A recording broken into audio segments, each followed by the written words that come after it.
Em nome do Pai, do Filho e do Espírito Santo. Amém. Obrigado, queridos irmãos e irmãs, por essa oração tão bonita, tão providencial, não é? Todos aqui muito bonitos, bonitas, tudo muito bem preparado, esse cenário bonito. Quero mais uma vez...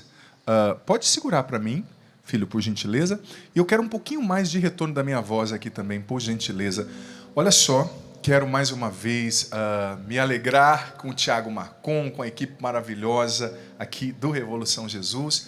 Que lindo, viu, meus irmãos? Claro, eu não sou tão mais velho assim, mas padre é pai, né? A gente tem esse sentimento paterno e é um santo orgulho, né? Eu vou usar essa palavra, de perceber o trabalho lindo que eles fazem. Como eu disse, muitos aqui não são tão mais novos que eu, mas eu tenho assim esse olhar de irmão mais velho, de pai, que sacerdote é pai para os jovens aqui do Revolução Jesus, e é aquela vibração, sabe, no coração, aquela alegria de perceber o que eles estão fazendo, vibrando com fontes, né, com o trabalho interno que eles fazem na Canção Nova, de evangelização dos jovens aqui dentro, abastecimento, oração, ver o amor e a adoração, ver os jovens da Canção Nova despontando, para mim é uma alegria muito grande, né? Eu não sou ancião em anos, mas como padre eu partilho desse sentimento de alegria mesmo, de orgulho de ver, né, esse movimento bonito pegando forma cada vez mais.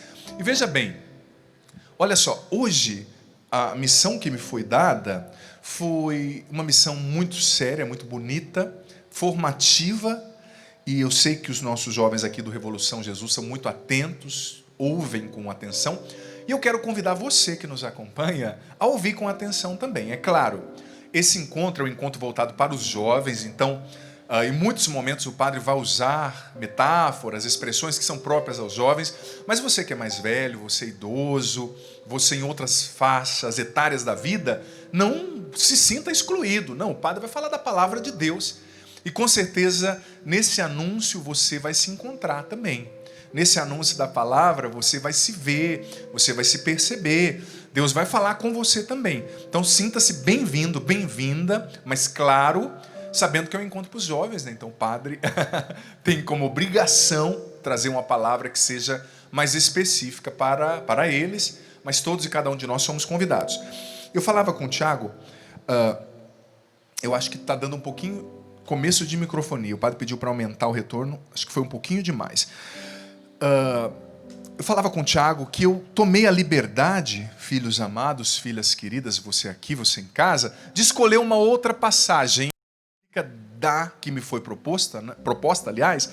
Eu tive a liberdade, rezando e colhendo de Deus, de escolher uma outra passagem.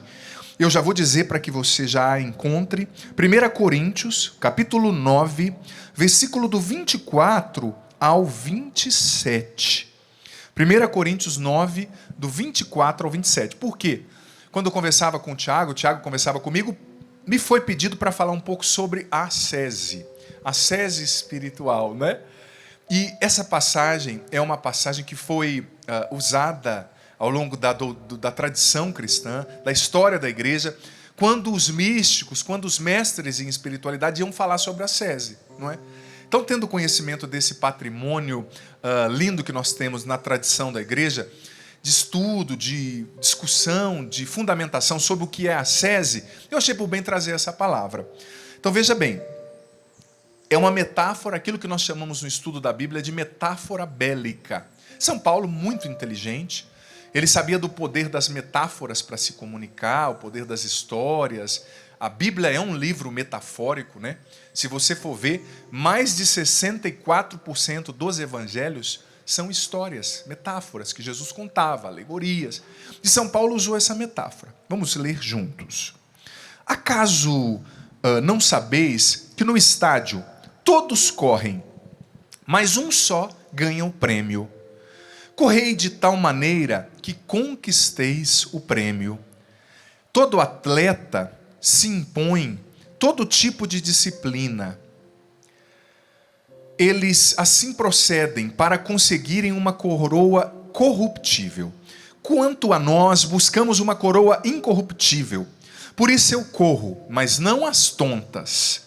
Eu luto, mas não como quem golpeia o ar. Outras traduções dizem, não como quem dá murros no ar, né? Trato duramente o meu corpo e o subjugo, para não acontecer que depois de ter proclamado a mensagem aos outros, eu mesmo seja reprovado.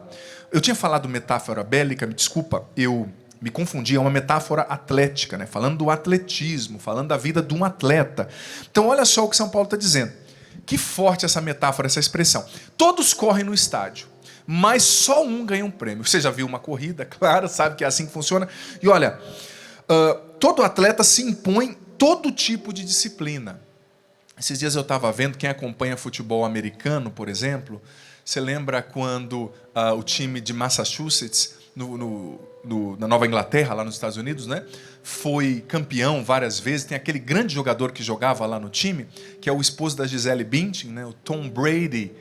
E ele é um fenômeno, um cara mais velho, que jogava muito, né? Eu me recordo que eu vi uma entrevista dele. O repórter perguntou, como que é, Tom Brady, a sua dieta, né? Porque você corre pra caramba. Ele era mais velho que os outros atletas. E futebol americano é um esporte que exige muito contato físico, muita briga, né? Muita pancada na cabeça. Deus me defenda, é um esporte para gladiadores quase. E ele disse que a dieta dele, gente, ele passava dias comendo só abacate. Só abacate. Veja bem, claro que o abacate a gente sabe que tem muitos nutrientes, tem uma gordura boa. Aí eu fiquei pensando, eu não lembro se eram 3 filhos, 4 filhos, não sei. Ele e a Gisele tem alguns filhos ali, né? 2, não me recordo. Imagina, o cara é pai, o cara viaja muito, né? Porque você sabe que um atleta, nesse nível de rendimento, ele tem que viajar muito. Ganhava um ótimo salário. Gente, ele podia comer o que ele quisesse. Um homem ganhando tanto que ele ganha, né? Ele podia ligar assim lá para a ilha de Malta, no Mediterrâneo, e falar assim, olha, eu quero amanhã à noite ou amanhã na hora do almoço aqui o macarrão de Malta com tempero mediterrâneo. Ele tinha dinheiro para pagar, os caras mandavam para ele lá de Malta, se fosse o caso. Ou ia o chefe lá do Mediterrâneo na casa dele fazer uma comida mediterrânea. Ou ia um chefe chinês, se ele quisesse comprar, o chefe ia da China, ele pagava a passagem, pagava, o cara cozinhava na casa dele uma comida chinesa. Mas mesmo tendo tudo isso, estou falando do ponto de vista do apetite, né? Sensitivo, aquilo que Santo Tomás de Aquino chamava de apetite do tato, né? Ele poderia muita coisa, mas do ponto de vista do apetite, ele tinha que se restringir tanto, uma dieta de abacate. Esse cara é um fenômeno. Quem tem o mínimo de noção de futebol americano sabe o que o padre está falando. Mas olha a disciplina que ele se impunha. Como está dizendo aqui, versículo 25. Todo atleta se impõe todo tipo de disciplina. Eles assim procedem, continua São Paulo, para conseguirem uma coroa corruptível. Ou seja, eles se impõem essa disciplina, essa restrição, essa dieta só à base de abacate. Pelo amor de Deus, eu gosto de abacate, mas nossa, se eu ficar 15 dias comendo abacate, eu acho que eu ficaria verde em primeiro lugar, né? Não, acho que não. Ele não ficou verde, né? Pelo contrário, a aparência é sempre muito boa. Mas veja bem, eles fazem isso, disse São Paulo, para conquistar uma coroa corruptível. Ou seja, para conquistar o dinheiro, para conquistar ali o título, né? O futebol americano é um dos esportes, se não o mais bem remunerado do mundo, se eu não me engano, um dos mais. Mas São Paulo continua. E isso aqui é importante para você, jovem Revolução Jesus, para mim, para todos e cada um de nós. Quanto a nós buscamos uma coroa incorruptível. Nós buscamos o céu, nós buscamos a santidade, nós buscamos amar como Deus ama, nós buscamos fazer a revolução Jesus. Em primeiro lugar, dentro de nós, nos nossos conceitos, valores, mentalidade, e depois fora de nós, né? Contagiando o mundo, contagiando as estruturas do nosso tempo. Mas olha o que São Paulo está dizendo, se o atleta se impõe a todo esse tipo de restrição, para ganhar dinheiro, para ganhar título, para ganhar reconhecimento nesse mundo. Quanto a nós, filhos e filhas de São Paulo, nós buscamos uma coroa incorruptível. Incorruptível. Sabe? Então, quais não seriam dignas, como não será digno disciplina, sacrifício, para conquistar essa coroa que é incorruptível, que é o céu, que é a eternidade. Ele continua, por isso eu corro. Está falando dos atletas, mas não as tontas, não como quem corre, assim, um bobo alegre, né? Aquela pessoa que está sempre correndo, mas sem uma direção. Por isso eu luto, Mas não como quem dá socos no ar. Não, eu tenho uma meta, eu quero o céu. Eu quero me elevar. Eu quero conquistar o que Deus preparou para mim.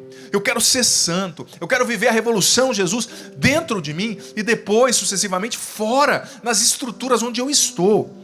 Trato, versículo 27, duramente o meu corpo. Olha só, que atleta, gente, de alto rendimento não trata duramente o seu corpo? Não existe. É tanto que os atletas, a gente tem exemplos no futebol brasileiro, não vou citar o nome, mas um jogador famoso da Copa do Mundo, que jogou no Corinthians depois, né? Jogava muito bem, que machucou o joelho, não estou falando o nome. Você viu que parou de jogar, o músculo que mais cresceu foi o pânceps, né? Engorda. Por quê? Porque sai daquele ritmo, né, de se tratar com firmeza, de subjugar o corpo a uma disciplina, aí o cara engorda, né? E olha só, trato duramente o meu corpo e o subjugo, para não acontecer que depois de ter proclamado a mensagem aos outros, eu mesmo me perca, eu mesmo perca a salvação, eu mesmo seja reprovado. Olha que forte, que duro isso aqui, filho, filha. Porque eu e você, mesmo nós aqui pregando no Revolução Jesus, nós corremos o risco de anunciar a mensagem belamente, eu como sacerdote, meus irmãos cantando, os outros que estão aqui, os que trabalham nos bastidores, mas a gente corre o risco de ser reprovado. Por isso que a gente precisa dessa disciplina. E aí entra a ascese. Eu vou falar de ascese e ascética. São duas coisas. A palavra ascese é muito cara à tradição cristã. Sobretudo com a vida monástica, a tradição cenobítica, né? Os monges do deserto, e assim sucessivamente. A palavra ascese vem do grego askesis, que significa originalmente no grego esforço. É um esforço, é isso que São Paulo está falando aqui. Por isso que essa palavra é o fundamento da ascese na tradição cristã, um dos principais fundamentos. É o esforço que São Paulo faz, que o santo faz, que a pessoa faz para superar a si mesma. É o esforço, asceses, é o esforço, é o sacrifício, é a mortificação que eu faço. Originalmente queria dizer isso, na tradição cristã, depois que esse termo foi adaptado, é o esforço, a mortificação que eu faço, o esforço que eu faço para matar o homem velho, a mulher velha, e para dar vida ao homem novo, a mulher nova. É o esforço consciente que eu tenho, filho, filha, para verdadeiramente matar esse homem, essa mulher dentro de mim egoísta, glutão, guloso, vaidoso, sensual, impuro, egoísta, que vive as coisas não do jeito de Deus, mas segundo a própria razão, segundo o mundanismo, segundo a tibieza, o comodismo. E da palavra asceses nasceu a palavra atleta. É uma palavra que... Por isso que o São Paulo está usando essa metáfora. Ele escreveu isso aqui em grego na época, né? Então, ascese é esse esforço. Ascese é essa luta que eu tenho para elevar a minha natureza. Porque veja bem, filho, filha, nós temos, não precisa ser expert, nem doutor em teologia para perceber isso. Nós temos uma natureza em desordem. Nós temos uma natureza em desordem. Nós trazemos em nós, como dizia Santo Agostinho, as consequências do pecado original. Nós trazemos em nós as nossas más tendências, as feridas da nossa história, as coisas que a gente herdou, as más tendências e más inclinações. Ora para o orgulho, depende do temperamento, da educação, da bagagem que você recebeu, né? Ora para a vaidade, ora para a impureza. Nós temos uma natureza em desordem. A consequência do pecado original. E não precisa fazer um estudo aprofundado para você perceber isso. Como São Paulo disse na carta aos Romanos, às vezes eu não faço o bem que eu quero e acabo fazendo o mal que eu não quero. E filho, filha, eu como padre, quantas vezes eu ouço isso no confessionário? Padre, eu não queria ter feito aquilo. Padre, eu sei que é errado fazer tal coisa. Padre, a minha consciência me alertou, não faça isso. Padre, eu prometi para mim mesmo que eu seria puro, que eu viveria castidade, que eu não trairia, que eu não faria tal coisa, mas a hora que eu vi, padre, eu já fiz. Nós temos uma natureza em desordem, gente. Nós temos algo que nos puxa para baixo, sabe? Isso é facilmente constatável e por isso que a gente precisa da ascese, porque a ascese vai ser justamente esse esforço para rolar a pedra para cima. Eu gosto muito dessa metáfora de Aristóteles, que Santo Tomás de Aquino usou depois na Suma Teológica. Santo Tomás dizia que viver uma vida virtuosa é todo dia você rolar a pedra para cima. Você já viu pedra rolando de baixo para cima do monte? Ao contrário, né? A pedra está lá em cima, é muito mais fácil ela cair lá de cima, rolando, rolando, rolando, e passar em cima de ti, passar de você, passar em cima da sua casa, sabe? Mas a vida virtuosa, a ascese, é cada dia você rolar a pedra para cima. Certeza, padre, mas não tem lógica rolar a pedra para cima. Mas é a isso que eu e você somos chamados. A rolar, filho amado, filha querida, a pedra para cima todos os dias. Isso é ascese, porque veja bem, são dois conceitos diferentes. Isso é ascese, e a ascese vai nos levar à ascética. Outra palavra cara à tradição cristã. Ascese é o esforço que você faz para vencer a você mesmo, para se mortificar, para superar suas más tendências, e depois de feito esse esforço, você chega à ascética. O que é a ascética?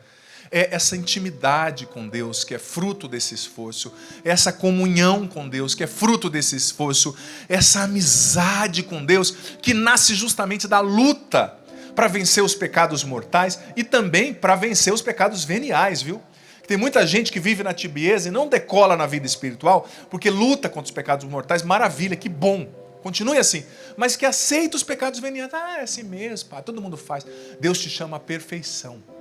Não é uma perfeição desumana, eu vou ser um robô. Não. Perfeição humana. Mas é uma perfeição do purificar os desejos. Eu vou falar das 3 fases da vida interior depois, mas dessa purificação dos sentidos, para pensar como Jesus, para sentir como Jesus, para agir como Jesus, sabe?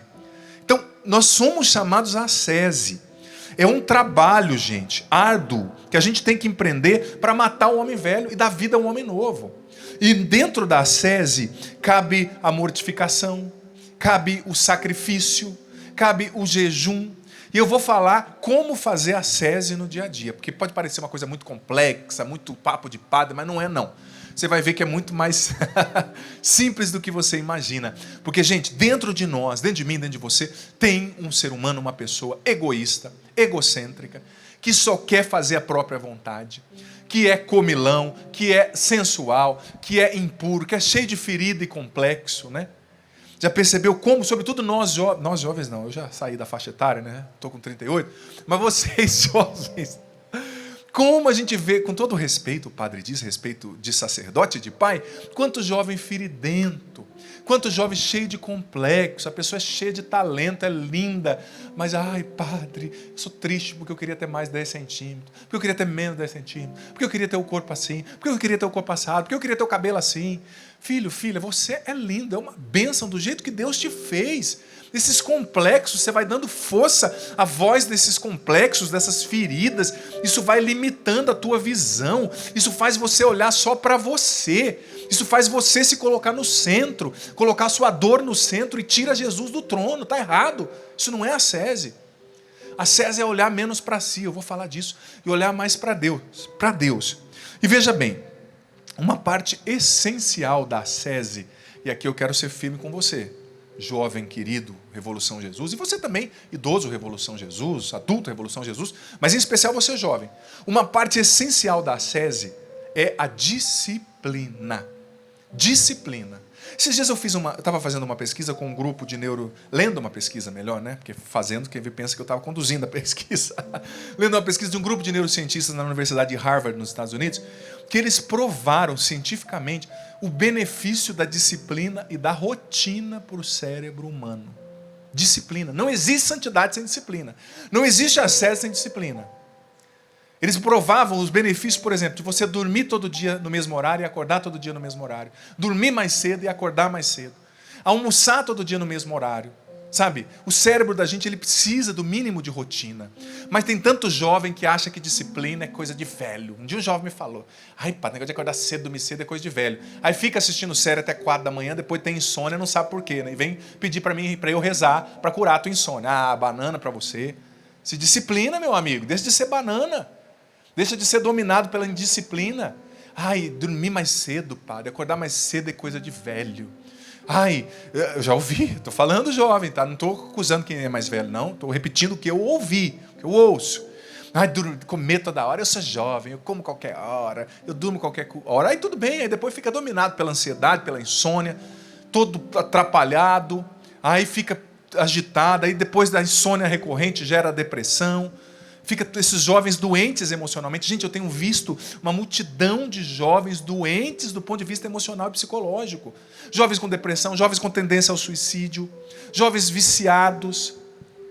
Eu sou livre para fazer o que eu quero, mas nunca consegue dizer não ao vício, à droga, à bebida, ao sexo desregrado. Você é livre uma ova. Se você fosse livre, você teria liberdade para dizer não a esses condicionamentos que te roubam a tua liberdade. Você acha que você é livre, mas você está sendo dominado. Então, é preciso, a juventude precisa ter disciplina.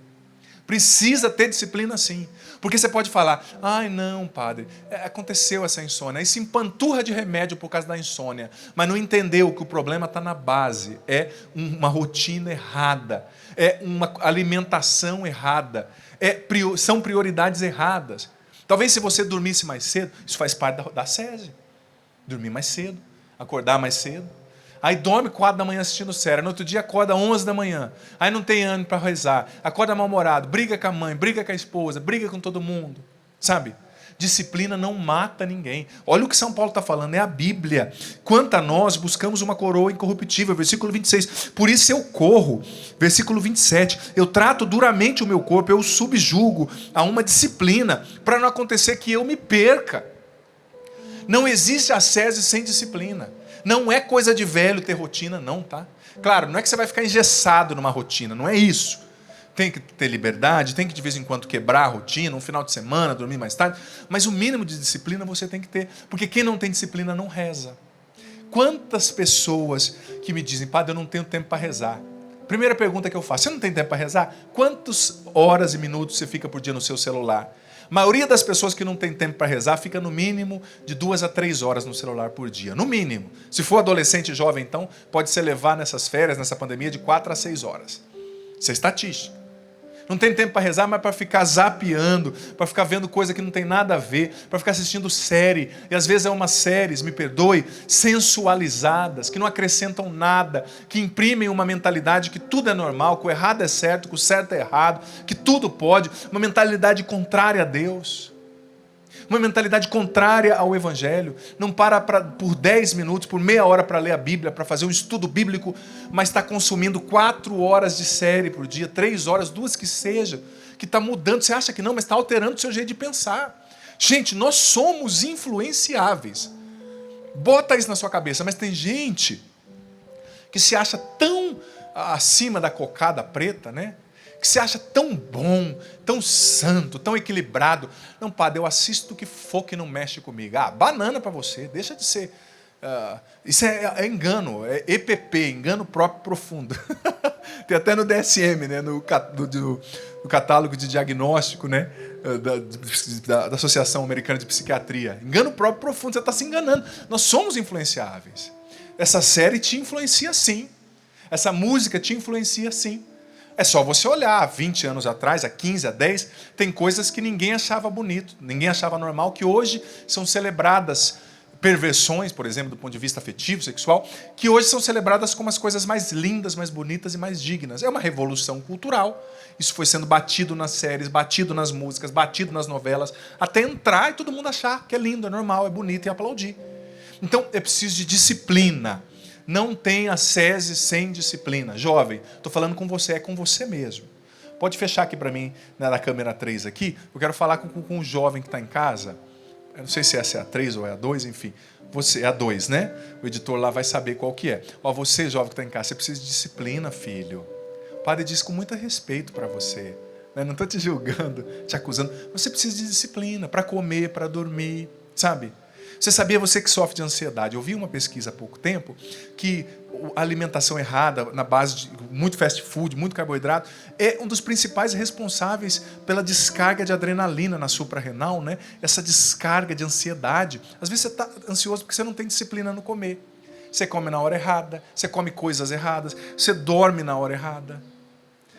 Temos que romper esse preconceito de achar que é coisa de velho. Não é coisa de velho, é coisa de gente inteligente. Gente sábia come direito, come coisa saudável. Gente sábia dorme direito, dorme na hora certa, acorda mais cedo.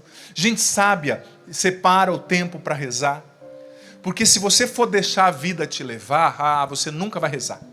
Se você for deixar a vida te levar, você nunca vai fazer estudo bíblico. Se você for deixar a vida te levar, Você nunca vai ser alguém forte. São Paulo disse, eu trato duramente o meu corpo, eu subjugo a uma disciplina. Como o Tom Brady no abacate, né? Você precisa se submeter à disciplina do dia a dia. Porque o nosso cérebro, mais uma vez eu disse, ele gosta de rotina. Isso é bom, não é ruim. Sabe, prosseguindo sobre a ascese. Veja bem, uma das coisas que os autores espirituais nos ensinam, que a ascese é, de uma maneira sintética, resumindo o conceito, é você saber sair do centro e colocar Deus no centro da sua vida, em tudo aquilo que você é e faz. Porque, filho, filha, se você observar, você vai ver que existe um erro de foco. A gente sempre se coloca como a medida de todas as coisas. Por exemplo, quando você fala, fulano não presta, quem que está sendo a medida? Você. Por quê? Será que Deus está falando, né? Você já parou para pensar? Será que Deus está falando daquela pessoa a mesma coisa que você está falando ou pensando? Porque a ascese é pensar como Deus, é colocar Deus no centro. Por exemplo, se você quer viver uma ascese nos seus relacionamentos, sabe aquela pessoa que você tem como inimigo, inimiga, que você não gosta dela e ela não gosta de você? Você a vê como inimigo. Mas como Deus a vê? Como Deus o vê? A ascese é o ver como Deus a vê, o vê. Ou seja, a ascese é você entender que aqueles que para você são inimigos, para Deus são filhos. O teu inimigo é filho de Deus. Assim como Deus te ama, Deus ama o teu inimigo. Inimigo entre aspas, né? Assim como Deus gosta de você, ama você, Ele ama aquele teu irmão mais difícil, que tem um temperamento difícil, que te desafia, que não entende você, que é grosso com você. Então a ascese é colocar Deus no centro. Eu julgo a partir de Deus. Eu meço as realidades a partir de Deus. Eu compreendo o mundo a partir de Deus. É Ele a peneira, o termômetro, a lente para enxergar. Não sou eu. Mas a gente já vai julgando. O julgamento, gente, é um pecado sério. Por quê? Porque é um pecado de idolatria. O julgamento, quando você julga e fala mal de alguém, você está dizendo para Deus, sai do trono, sai agora, quem vai sentar aqui sou eu, e eu, na minha altíssima sabedoria, impecabilidade, santidade, vou julgar quem está certo e quem está errado. Esse vai para o céu, esse vai para o inferno. Acho que Deus deve rir, né? Tá bom, você está podendo, né?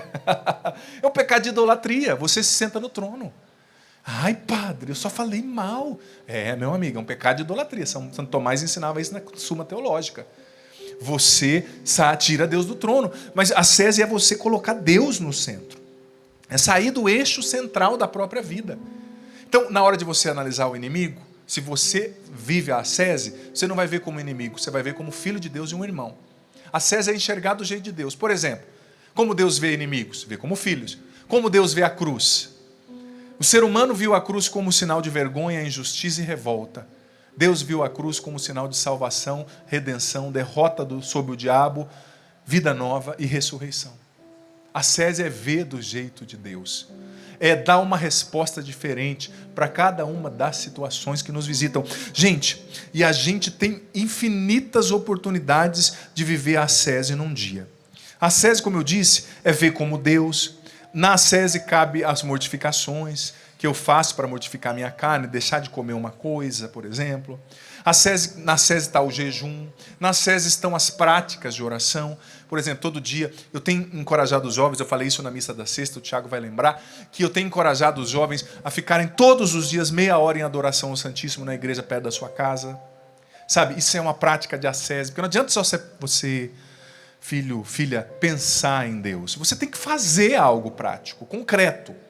Meia hora de adoração diante do Santíssimo, diante do Sacrário na igreja, perto da sua casa, todos os dias. São práticas de ascese. Sabe? O terço diário, ou o rosário, se possível, é uma prática de ascese. E o jejum. Gente, eu tenho insistido nessa tecla, eu peguei no PHN aqui para os jovens e falei, estou falando, nós temos que deixar de ser uma geração banana.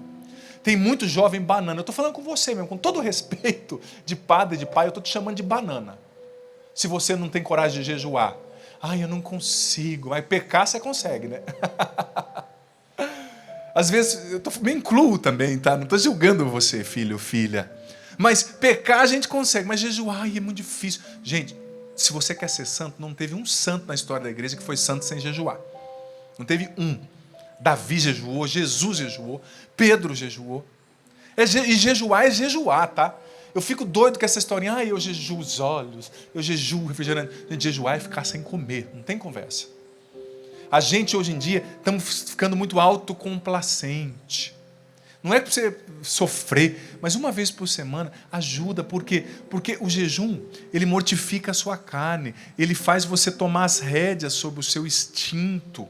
Ele não deixa você ser escravo das inclinações negativas, desse instinto, dessa impulsividade desordenada que existe dentro de todos e cada um de nós. São práticas de ascese, mas, além das práticas, como eu disse, o jejum, a adoração, o texto, o estudo bíblico todos os dias, as 5 pedrinhas que nós já vivemos na Canção Nova,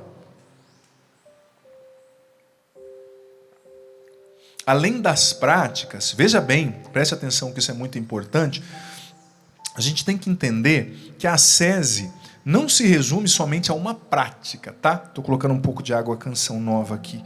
Ela não se resume somente às práticas que você conseguir derrubar toda a água aqui, ó. Pode até filmar essa bagunça que eu fiz aqui no chão. Também agora eu vou tomar na garrafinha, vai. Água Canção Nova mesmo. Como é que é, Cassiano? Mata a sede e lava a alma, né? Vou tomar na garrafinha água Canção Nova, viu, gente? Derrubou aqui. Vem cá, Tiago, me ajuda só a puxar um pouquinho esse ambão para frente. Vem cá. Segura aí onde o padre parou, que o padre já volta, viu? Aqui é tudo ao vivo, viu, gente? Um pouquinho aqui. Só para eu não pisar com o meu sapato 46. Isso. Tá bom? O diretor já falou que tá bom, né? Então tá certo. Obrigado, Tiago. Só para eu não pisar aqui. Cair eu não vou, né? Mas a vida... que legal que isso aconteceu agora. Sabe por quê? Filma aqui o chão aqui, que eu vou falar por que é bom que isso aconteceu. Porque é sobre isso que eu vou falar. Continua filmando aqui o chão. Meu pezinho 45, 46 aqui em cima dessa água. Você sabe que a ascese, ela é composta por práticas. Mas a ascese, ela também é uma resposta diferente que a gente dá às coisas que acontecem na nossa vida. E você sabe que a gente exerce a ascese lidando com as situações da vida, lidando com as situações que nos pegam despreparados e que nos pegam de improviso. Por exemplo, estou colocando um copo d'água aqui, a água cai no meio da pregação. Graças a Deus eu já sou cara de pau, esse tipo de coisa não me preocupa, não me agita. Mas poderia, nossa, meu Deus, a água caiu. Eu poderia muito bem, num momento como esse, dizer assim, nossa, que raiva, a água caiu. Eu estava falando daquele assunto que eu queria. Ou eu posso dizer, muito bem, nossa, louvado seja Deus. Os imprevistos acontecem. Os imprevistos acontecem. E, glória a Deus, eu vou seguir. E disso eu vou tirar um bem maior. Porque, veja bem, os imprevistos acontecem na vida da gente. Os imprevistos acontecem, as situações adversas. Por exemplo, você que dirige. Quem nunca passou? Quem nunca, gente? Eu dirigi em São Paulo muito tempo da minha vida. Na Marginal do Tietê. Às vezes no Janeirão, naqueles 36 graus. Que o motoqueiro olhando para mim assim, falando assim, Deus abençoe a sua mãe, né? Às vezes você dá uma fechadinha sem querer no motoqueiro, ele já fala. Deus abençoe a sua mãe. Se fosse, Deus abençoe, né? E nessas situações do dia a dia, nós somos chamados a exercer a ascese. Quando cai a água, quando, por exemplo, acontece alguma coisa imprevista. Os imprevistos nos desinstalam. As palavras das pessoas nos desinstalam. O trânsito nos desinstala. Então, a gente pode usar tudo o que nos acontece como um meio de ascese, como esse esforço para se elevar até Deus. Sabe, tem um padre belga que tem um livro de espiritualidade muito bonito, que ele diz o seguinte, por exemplo, que se você vai num lugar que a pessoa te dá uma sopa que está mal cozida, né? Acolher aquela sopa mal cozida, com um sorriso, comendo sem reclamar, às vezes é mais ascese do que você, de caso pensado, escolher comer um alimento que você não gosta ou escolher tirar um alimento que você gosta muito. É mais ascese. Por quê? Porque a vida da gente, as situações ordinárias, elas nos oferecem um prato cheio para que nós exerçamos a ascese espiritual. Sabe? A ascese espiritual. Eu vou pedir uma gentileza para vocês. Esse fone dessa câmera está muito alto. Vou pedir para baixar um pouquinho. Está desconcentrando um pouquinho o padre. Da câmera 2, a voz aqui dos nossos diretores, né? Veja bem, Então, cada coisa que acontece é um meio de ascese. Cada coisa que acontece é uma oportunidade para eu exercer a ascese. É a sopa mal cozida, é a água que cai, é a resposta diferente que eu dou a partir de Deus para as situações. Gente, e uma coisa que existe na vida da gente são os imprevistos, os improvisos que acontecem. Pega a gente, e se você não vê aquilo como uma oportunidade para você exercer ascese, você fica com raiva, você quer matar quem gerou o improviso, sabe? Você fica desconcertado. Ascese é sorrir quando você está com vontade de fechar a cara. Ascese é dizer bom dia quando você está com vontade de ficar quieto lá na sua casa. De manhã eu não gosto de conversar com ninguém. Seja uma seta. Sorria, deseje bom dia, seja simpático mesmo sem querer. São práticas de ascese. A ascese nos faz mais livres por dentro, porque menos dominados pela escravidão dos vícios, das más tendências. Sabe? Existem muitas oportunidades de ascese. Quer ver outra oportunidade de ascese que esse padre belga dizia no livro? Eu não me recordo o nome dele, é um livro que eu li há pouco tempo. Ele dizia o seguinte, que uma oportunidade singular de ascese é você saber acolher as suas próprias limitações. Porque uma coisa é pecado e defeito, outra coisa é limitação. Tem defeitos e pecados que você vai confessar e lutar para superar, mas existem limitações que vêm no pacote do que você é. Uma limitação intelectual, uma limitação física, uma limitação ali que vem uma dificuldade de se relacionar, ou você é muito introvertido e não consegue interagir, ou você é muito extrovertido e fala demais, ou você tem um temperamento excessivamente melancólico, que tudo te leva na caverna interior das emoções, e para te tirar de lá tem que pegar quase que uma marreta, né? Acolher quem você é. O que Deus te fez. Talvez não é o que você queria, mas é o que você é. Acolher a sua história, a sua origem, seu sobrenome, sua aparência, isso é ascese. Acolher com gratidão a Deus. Senhor, eu não entendo, eu não queria ter nascido nessa família, eu não queria ser assim, mas obrigado. Isso é espiritualidade, isso é um esforço para se elevar, sabe? E como eu disse, a verdadeira ascese, ela nos faz mais livres para amar a Deus e para amar o outro. Quem não tem esse esforço de ascese para se libertar do homem velho, não consegue amar, gente. E mais uma vez eu digo, Deus não está chamando nós, jovens Revolução Jesus, para sermos bonzinhos, não. Deus está nos chamando para ser santos. E para ser santo a gente tem que amar muito. É amar até doer, amar a Deus, amar o outro. E olha, falando da ascese, eu quero introduzir um conteúdo que eu já comecei a falar sobre ele, sobre o qual, aliás, eu comecei a falar na missa que eu presidi na quinta tarde. Eu falava sobre as 3 idades da alma. Existe um livro, na verdade é um clássico de espiritualidade, do padre Garrigou Lagrange, um francês, que se chama, são 4 volumes na verdade, se chama As 3 Idades da Alma. Eu hiper aconselho. Tem um outro livro que é um resumo desse livro, que é de um outro francês também, que é muito bom. Mas enfim, ele fala das 3 idades da alma, das 3 conversões. Né? Não sei se você já ouviu falar. Da via purgativa, da via iluminativa, da via unitiva. O padre vai explicar um pouquinho, mas não se prenda tanto aos conceitos. Né? Ele fala o seguinte, que para a gente viver a ascese, o padre Lagrange, para a gente viver essa ascese, a gente precisa desenvolver a habilidade de passar pelas idades da alma. Qual que é a primeira conversão, segundo ensina o padre Garrigou Lagrange? É aquela conversão na qual você tem o seu encontro com Jesus, você entende que você precisa abandonar o pecado, você entende que você precisa abandonar os pecados mortais, você precisa se tornar uma pessoa melhor, você precisa fazer alguns sacrifícios, como eu disse, né? Na ascese existem sacrifícios que são dignos, justos, que você precisa fazer. Você não vai ser um bom esposo sem sacrifícios, você não vai ser um bom padre, um bom cantor, um bom pregador, uma boa esposa, um bom profissional sem sacrifícios inteligentes, né? Tem sacrifícios que são inteligentes, que são necessários. Você vive essa primeira conversão e vive a alma ali, como dizia Santa Teresa d'Ávila, adentra no castelo interior, né? Você viu essa primeira conversão e encontra Deus. Só que eu dizia na missa quinta, se você não assistiu, está lá no meu canal no YouTube, a homilia de quinta, você pode assistir. Eu dizia que, infelizmente, muita gente vive essa primeira conversão e para. Não cresce na ascese. Aí vive o ananismo espiritual. A pessoa fica anã espiritualmente.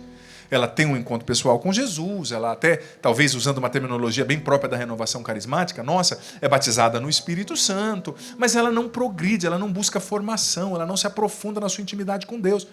Ela não vai para a segunda fase da idade da vida interior. Qual é essa segunda idade? É aquilo que o padre Lagrange chamava de purificação dos sentidos, que é a via iluminativa. É o segundo momento. O que é a purificação dos sentidos? É você entrar na paixão do Senhor. É você acolher os sofrimentos que vêm com a conversão, com a vida cristã. As humilhações, você jovem. Todo mundo faz isso, padre, e eu não faço. Estou triste. Todo mundo bebe, todo mundo se prostitui, todo mundo vai na fornicação da vida e eu não estou indo, padre. Eu estou me sentindo excluído, eu estou me sentindo não jovem. É abraçar a cruz do Senhor, né? Essa segunda conversão. É se comprometer.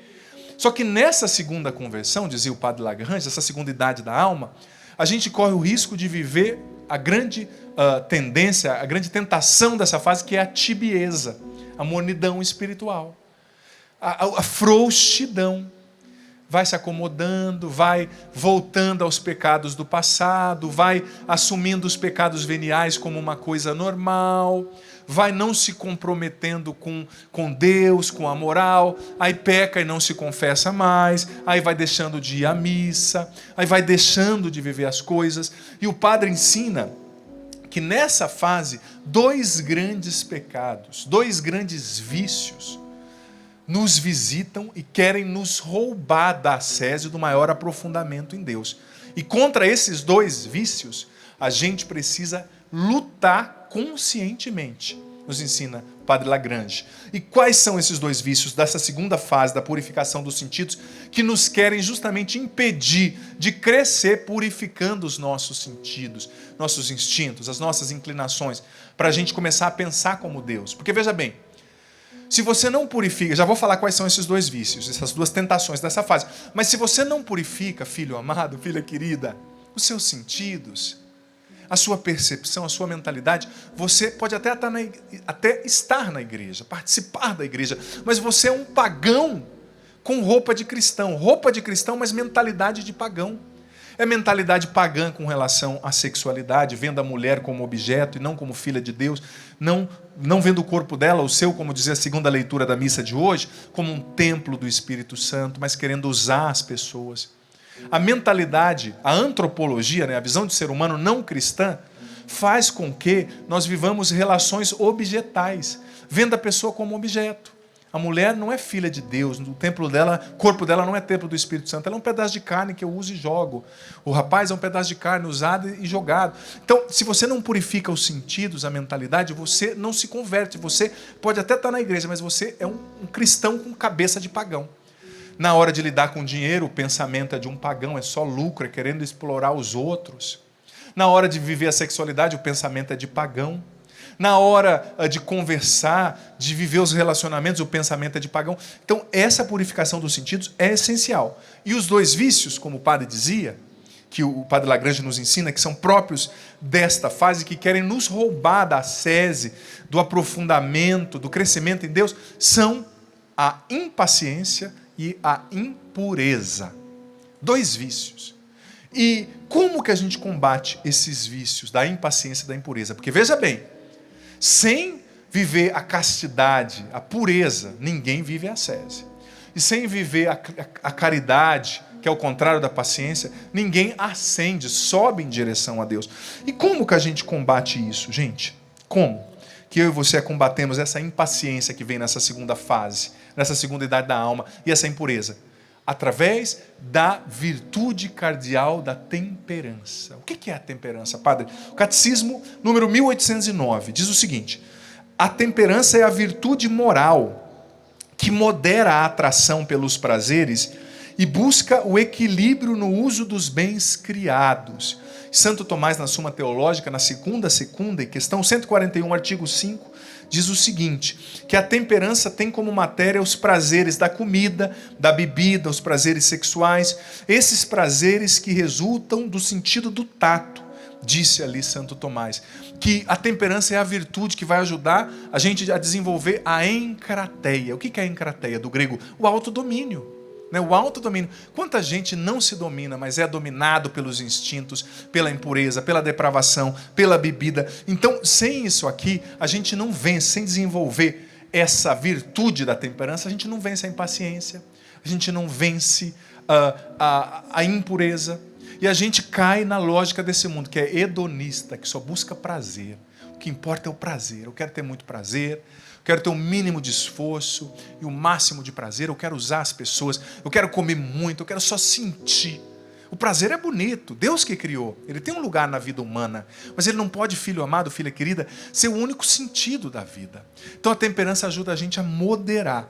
E olha só, a temperança, o catecismo ainda ensina que a temperança tem em vista fazer depender da razão, e não apenas dos instintos, as paixões e os apetites da sensibilidade humana. Número 2341 do catecismo. Ou seja, ele faz essa temperança, essa virtude, faz com que a gente pense com uma razão iluminada pelo Espírito Santo, pela verdade, e não decida só como um animal, né? Porque quem não tem temperança, autodomínio, vive animalizado, bestializado. Sabe? E olha só, a pessoa temperante, ela consegue viver a vida em ordem. São João Paulo II, em um discurso certa vez feito para os jovens, na Basílica Vaticana, ele disse: nenhum jovem e nenhuma pessoa em geral pode ser santa, sem autodomínio e sem temperança. Ninguém pode amar se não cresce nessas virtudes. Não é que você vai ser perfeito, no sentido de não sentir mais tentação, não sentir mais impaciência, não sentir mais impureza, sim, mas você vai lutar e pouco a pouco você vai crescendo com essa disciplina para se tornar um atleta capaz de amar, um atleta capaz de ascender, subir até Deus. E olha, uma coisa que Santo Tomás nos ensina, que eu faço questão de concluir quase a pregação falando sobre isso, que a temperança, ela é chamada também de virtude da ordem. Ela nos liberta dessa desordem interior, na qual a nossa vida está, muitas vezes como consequência das nossas feridas interiores, dos nossos pecados, das nossas más escolhas. E como virtude da ordem, ela tem 3 desdobramentos, que são outras 3 virtudes, né? Nos ensina também o Catecismo, e Santo Tomás, na Suma Teológica, falou sobre isso. Quais são os 3 elementos, né? As 3 partes potenciais, chamava Santo Tomás, da virtude da temperança, que é a virtude da ordem? Ela gera 3 filhas, que são a continência, a clemência e a modéstia. Você pode repetir isso depois de mim, os irmãos aqui também? Continência, repitam aqui por gentileza. Continência, depois do padre, clemência e modéstia. Essas são as 3 filhas da temperança. E veja bem, por que a gente precisa viver a temperança e viver essas 3 virtudes dentro da virtude da temperança? Crescendo no autodomínio através da oração, dos sacrifícios, porque isso vai nos ajudar a vencer esses 2 vícios da segunda idade da alma, que são a impaciência e a impureza. A continência, que é fruto da temperança, ela te leva a superar as más paixões, ela te leva a viver a castidade no seu estado de vida. Você casado, você vai viver a castidade vivendo o sexo só com a sua esposa, a respeitando, não a tratando como uma meretriz, tá? Porque não é porque é casado também que vai usar a mulher como se fosse uma boneca inflável, me perdoa a sinceridade. Preciso respeitar, conversar sobre a vida sexual, conversar, a mulher falar o que faz bem a ela, o que ela gostaria de viver no ato sexual, o homem conversar, não é? É importante, a continência nos leva à castidade. Você casado vai viver a castidade dos casados. Eu, sacerdote, vivo a castidade própria aos sacerdotes. Você, jovem, esperando encontrar a pessoa, não vai sair dormindo com todo mundo por aí. Se guarde, espere a pessoa certa, peça a Deus a pessoa certa, se guarde até o sacramento do matrimônio. Não viva a sexualidade como o mundo ensina, mas como Deus ensina, como a Bíblia ensina. Uma dica, hoje, domingo, se você está ouvindo ao vivo, se você não foi à missa, pegue a segunda leitura de hoje e leia. A segunda leitura de hoje é uma aula sobre o correto exercício da sexualidade humana. E a segunda leitura nos ordena a fugir da impureza, sabe? A viver o relacionamento com o nosso corpo e com o corpo das outras pessoas de maneira santa, de maneira honesta. Então, a continência, que é filha da temperança, nos ajuda a vencer a impureza, que é essa tendência da segunda etapa da vida interior. E a outra filha da temperança é a clemência. A clemência, a indulgência. Você vê que no Salmo sempre fala, o Senhor é indulgente, o Senhor é favorável, né? A clemência vai nos ajudar a vencer a ira, vai nos ajudar a vencer a impaciência, que é própria desse tempo. A pessoa, depois de um tempo de caminhada, ela se torna impaciente, ela se torna intransigente, ela não tem paciência com a pregação do padre, ela não tem paciência com a pregação do outro, ela põe defeito no músico, ela põe defeito em tudo. Então é preciso cultivar essa clemência, que é fruto da temperança, pedir a Deus a virtude da temperança, trabalhar para ser mais temperante, para ter mais equilíbrio nas coisas, no comer, no sexo, no ver, no se conectar, não ficar só na internet, só nas séries, e ter clemência, né? E a terceira filha da virtude da temperança, nos ensina Santo Tomás, é a modéstia. Olha só. E a modéstia é importantíssima. O que é a modéstia? É a virtude que nasce da temperança e que se opõe ao desejo de se mostrar demais, sem pudor, de se exceder. O modesto se modera, é modesto nas palavras, nos gestos, no se vestir. Essa modéstia temperante tem uma humildade que se opõe à soberba. Sabe? A modéstia é filha da temperança. O que é a modéstia? É a humildade de não querer ter essa soberba de se auto-expor, né? De se auto-expor. Tem gente, por exemplo, ontem eu falava na missa, esses dias eu procurava um perfil profissional de uma pessoa que consertava, tinha uma empresa que consertava portas, tipo marcenaria. E eu vi a menina lá no perfil profissional com uma foto com um biquíni assim desse tamanho. Tudo bem, se quer usar biquíni na praia, que use, mas para que essa exposição, né? Você coloca isso, minha filha, eu sei que no fundo talvez você está querendo ser amada, né? Mas o homem que está vendo você ali, sobretudo o homem que não busca a santidade, ele está vendo você como um pedaço de carne ali. Está vendo você como um objeto. E eu sei que você não quer ser coisificada, filha, vista de maneira objetal. Eu respeito você, tá? Não estou colocando carga sobre a tua vida, mas reflete isso. O que você quer que os homens que vejam seu perfil no Instagram sintam? Vejam você como um objeto?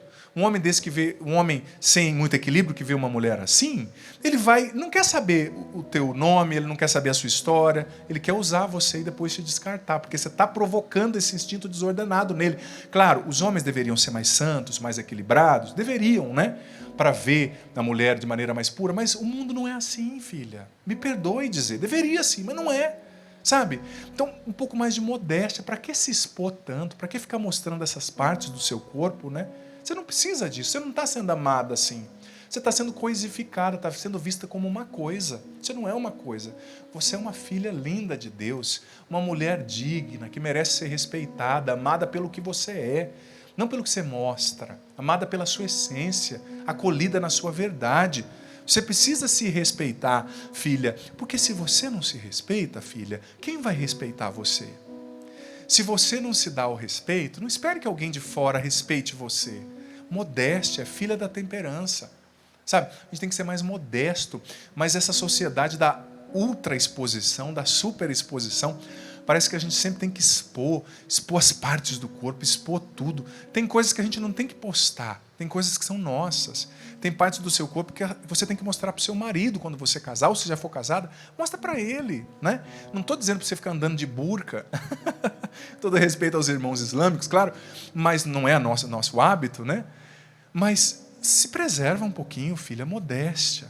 Então, a gente tem que passar essa segunda fase, combatendo a impaciência, a impureza com a temperança, com a continência, com a clemência, com a modéstia, para então chegar à terceira fase da vida interior, que é a via unitiva, dizia o Padre Lagrange, a vida da intimidade profunda com Deus, da comunhão em Deus, a vida na qual eu já não evito o pecado por medo do inferno, mas eu evito o pecado por amor a Deus, eu evito o pecado porque eu quero agradá-lo, porque eu quero morar nele, porque eu quero sentir o amor dele, porque eu quero ser amado e amá-lo cada vez mais. A gente tem que percorrer as idades da alma, sabe? Buscar a sese, o crescimento, o progresso, para sair dessa animalidade, dessa bestialização desse nosso tempo, tão sensual, tão sensualizado, tanta gente buscando amor e muitas vezes sendo usado e descartado depois.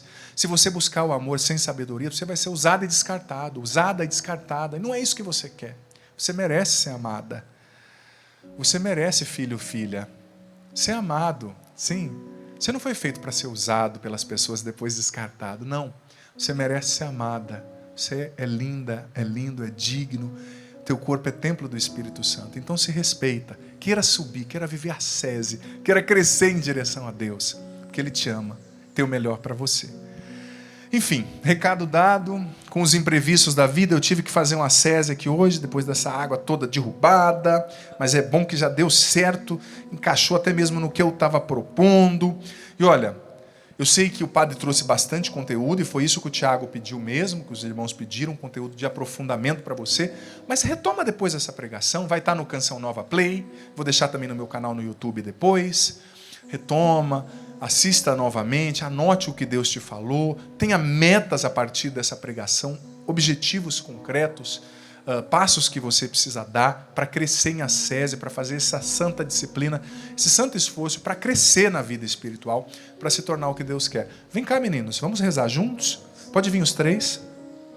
Por gentileza, vem aqui pertinho do padre. Nós vamos rezar juntos. Se vocês prepararam alguma canção, pode preparar. Vem do lado de cá, Cassiano. Isso. Opa. Isso.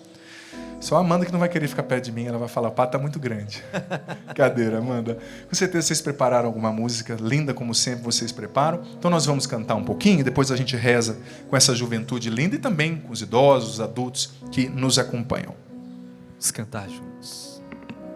Jesus, Tu és o centro. Jesus, Tu és meu tudo. Jesus, meu amigo mais fiel. Jesus, Tu és o centro.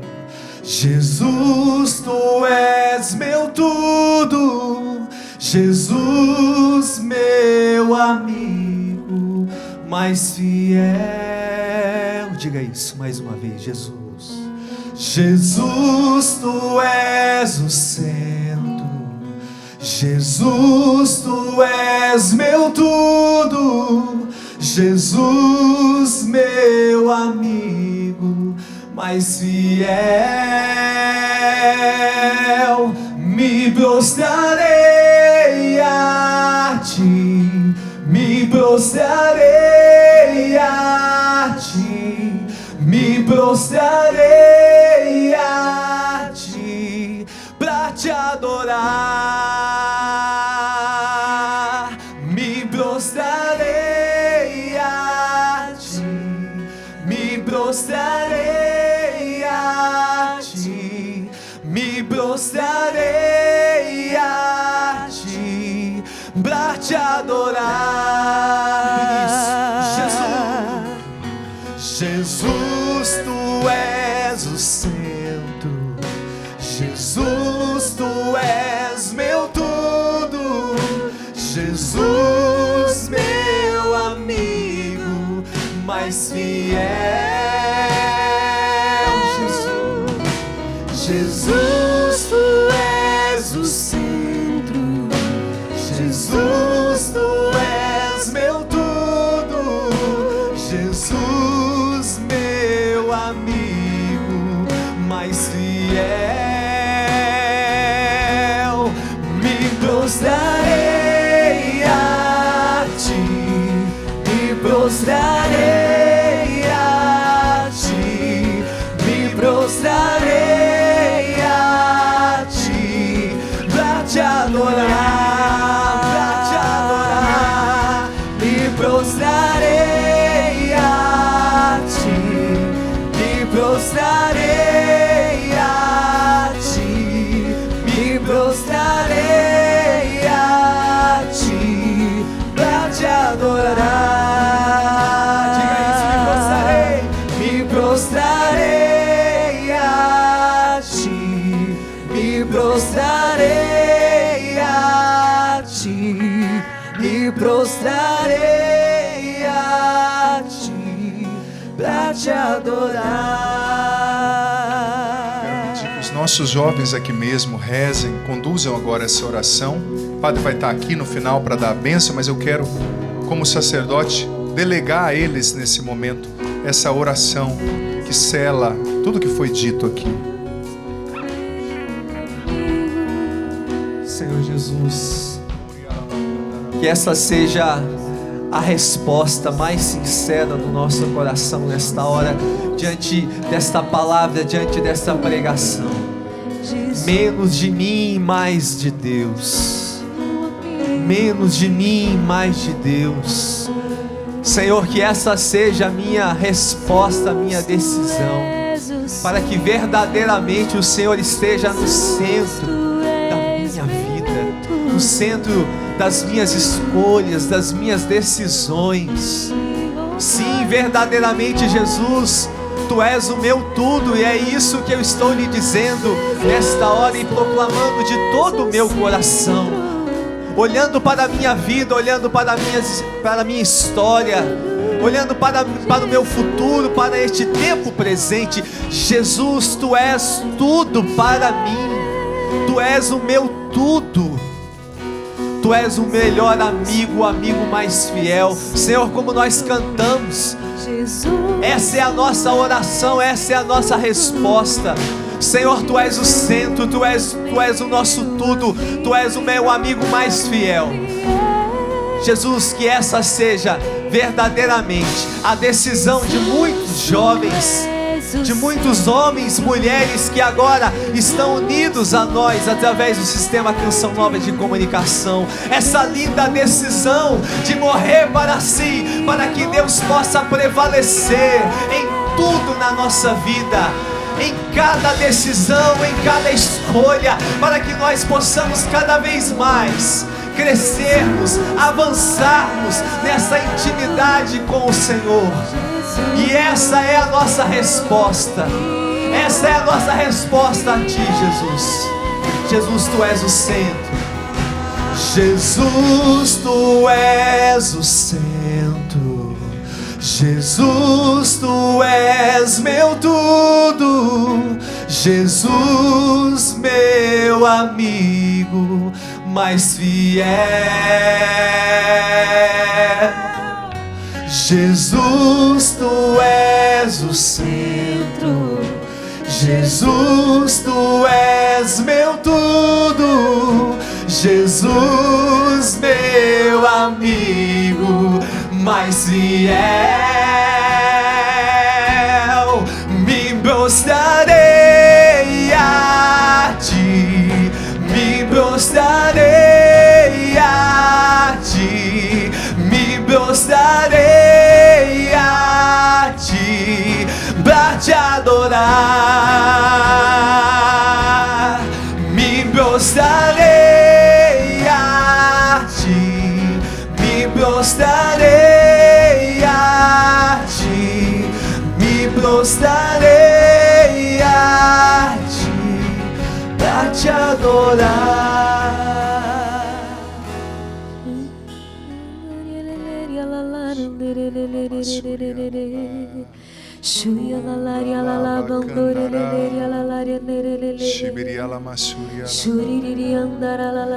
Vai fazendo esse compromisso agora, filho, filha, de viver essa ascese para chegar à ascética, à intimidade com o Senhor, à amizade com Deus, a se unir de tal maneira que você se funda nele.